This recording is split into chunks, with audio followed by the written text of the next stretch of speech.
Breaking news. Aghori Srinivas Telugu రాష్ట్రాల్లో రోజుకో సంచలనానికి కారణమవుతున్నారు. తాంత్రిక పూజల పేరుతో తన దగ్గర అఘోరి 10 లక్షలు తీసుకుందని ఓ యువతి ఫిర్యాదు చేసింది. దీంతో మోకిలా పోలీసులు కేసు నమోదు చేసి దర్యాప్తు చేస్తున్నారు. బాధిత యువతి స్టేట్మెంట్ కూడా రికార్డ్ చేశారు పోలీసులు. అఘోరి శ్రీనివాస్ పై 308(5), 318(1), 351(4), 352 కింద ఎఫ్ఐఆర్ ఫైల్ చేశారు. పూజల కోసం మొదట 5 లక్షలు ఇచ్చారని బాధితురాలు పోలీసులకు తెలిపారు. మరో 5 లక్షలు ఇవ్వకపోతే పూజలు విఫలమవుతాయని, కుటుంబం నాశనమవుతుందని అఘోరి బెదిరించిందని బాధితురాలి ఆరోపణ. దీంతో మిగిలిన 5 లక్షలు కూడా ఇచ్చేశారని చెప్పారామె. మనీ ట్రాన్స్ఫర్ చేసినట్టు బ్యాంక్ స్టేట్మెంట్స్ కూడా పోలీసులకు ఇచ్చారామె.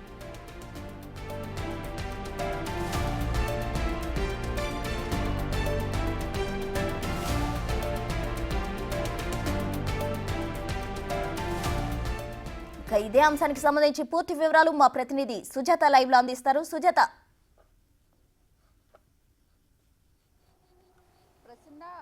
అఘోరి శ్రీనివాస్ మీద మోకిలాల్ పోలీస్ స్టేషన్లో కేసు నమోదైంది. ఒక యువతిని నమ్మించి పూజ చేస్తాను అని చెప్పేసి డబ్బులు వసూలు చేశాడని యువతి ఫిర్యాదు చేసింది.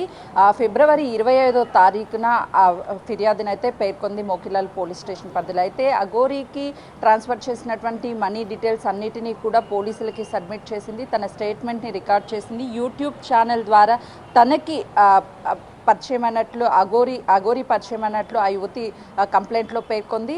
తను పూజలు చేసి వాళ్ళ కుటుంబంలో ఉన్నటువంటి సమస్యలన్నిటినీ తొలగిస్తాను, 10 లక్షల రూపాయల ఖర్చు అవుతుంది, ఉజ్జయిని దగ్గర ఉన్నటువంటి ఒక ఫామ్ హౌస్లో పూజలు నిర్వహిస్తాను అని చెప్పేసి ఆ యువతి దగ్గర మొదట 5 లక్షల రూపాయలు వసూలు చేసింది. ఆ తర్వాత మిగతా 5 లక్షల రూపాయలు ఇవ్వాలి, లేదు అని అంటే ఈ పూజలంతా కూడా విఫలమవుతాయి, మీ కుటుంబానికి హాని జరుగుతాయని చెప్పింది. అఘోరి జనవరి 1న తన పుట్టినరోజు సందర్భంగా ఆ యువతి ఇంటికి వెళ్ళి అక్కడ వాళ్ళ కుటుంబం అందరితో మాట్లాడి వాళ్ళ కుటుంబ సమస్యలన్నిటిని తెలుసుకుంది. ఈ కుటుంబ సమస్యలన్నీ కూడా పోవాలి అంటే పూజ ఖచ్చితంగా చేయాలి, చేస్తే మీకు ఉన్నటువంటి కష్టాలన్నీ పోయి అంతా లాభం చేకూరుతుంది అని చెప్పి నమ్మించి డబ్బులు వసూలు చేసిన తర్వాత 5 లక్షలు చెల్లించాక మిగతా 5 లక్షలు ఎందుకు చెల్లించము అంటూ తనకి కాల్ చేయడం, తనను వేధించడంతో పోలీసులకు ఫిర్యాదు చేసింది. చేసేది ఏమీ లేక మొదట విడతల 5 లక్షలు చెల్లించినప్పటికీ రెండో విడతలో కూడా 5 లక్షలు చెల్లించింది. ఆ తర్వాత అఘోరి ఇంకా టార్చర్ చేయడంతో పోలీసులకు ఫిర్యాదు చేసినట్లు తెలుస్తుంది. ఇప్పటికే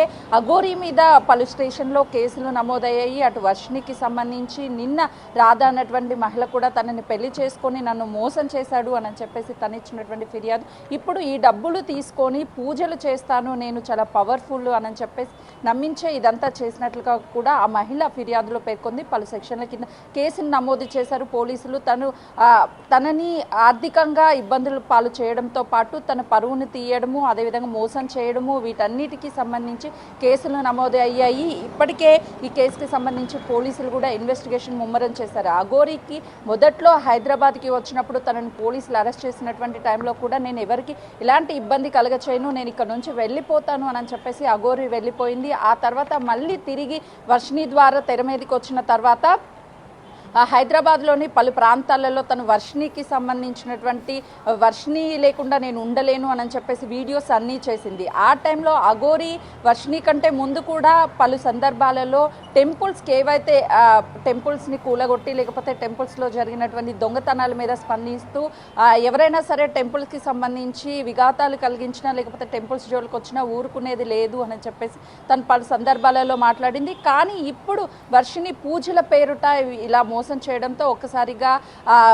ఎవరైతే హిందూ ధర్మానికి సంబంధించినటువంటి వాళ్ళు ఉన్నారో వాళ్ళు తీవ్ర ఆగ్రహం వ్యక్తం చేస్తున్నారు. మొదటి నుంచి కూడా అఘోరి అంటే పూజల్లో నిమగ్నమై ఉంటారు, పూజలు చేస్తారు, ఎవరి దగ్గర రూపాయి కూడా వసూలు చేయరు. కానీ అఘోరి శ్రీనివాస్ మొదటి నుంచి డబ్బులు వసూలు చేయడంతో పాటు అమ్మాయిలను కూడా ట్రాప్ చేసి పెళ్లిళ్ళ పేరుట మోసం చేస్తున్నారు. ఎగ్జాంపుల్గా రాధా విషయంలో అదే జరిగింది, ఇప్పుడు వర్షిని విషయంలో కూడా అదే జరుగుతుంది. తనను కఠినంగా శిక్షించాలి అంటూ హిందూ ధర్మానికి సంబంధించినటువంటి వాళ్ళు కూడా చెప్తున్నారు. ఇప్పుడు మోకిలాల్ పోలీసులు చాలా సీరియస్గా ఉన్నారు.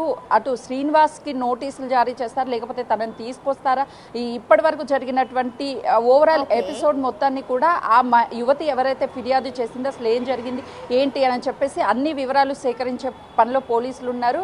ఒకవేళ ఇక్కడ శ్రీనివాస్ ఇప్పటికీ ఎక్కడ ఉన్నాడు ఏంటి అనే దాని మీద ఎలాంటి క్లారిటీ లేదు. తనని ఒకవేళ తీసుకురావాలన్నా కూడా ఫస్ట్ తను ఎక్కడ ఉన్నాడు ఏంటి అనే విషయాలు కూడా తెలియాల్సి ఉంటుంది. తను మాట్లాడేటువంటి సమయంలో కూడా ఎప్పుడు ఏ ఫోన్ నెంబర్ నుంచి కాల్ మాట్లాడుతున్నాడు, ఏంటి ఎక్కడి నుంచి కాల్ మాట్లాడుతున్నారు అనే వివరాలు కూడా చాలా గోప్యంగా ఉంచారు. నిన్న పెళ్లి చేసుకుంటూ సోమవారం నాడు పెళ్లి చేసుకుంటే శివపార్వతులకు ఇష్టమైనటువంటి రోజు కాబట్టి మేము ఈరోజు పెళ్లి చేసుకున్నామని కూడా సోషల్ మీడియా వేదికగా అనేక వీడియోలు బయటికి రిలీజ్ చేసినటువంటి సందర్భం కూడా నిన్న నెలకొంది. మొత్తానికి అయితే 2 తెలుగు రాష్ట్రాల్లో అఘోరీ టాపిక్ అనేది సంచలనంగా మారింది. తను ఒకవైపు అమ్మాయిలని ట్రాప్ చేసి పెళ్లిళ్ళు చేసుకుంటున్నారన్న ఆరోపణలు ఒకవైపు వస్తుంటే, పూజలు నిర్వహిస్తూ వాళ్ళ దగ్గర నుంచి డబ్బులు వసూలు చేసి వాళ్ళని మోసం చేస్తున్నారు, తన మీద కఠిన చర్యలు తీసుకోవాలి అంటూ మరోవైపు కేసులు నమోదవుతున్నాయి. Prasuna, thank you Sujatha.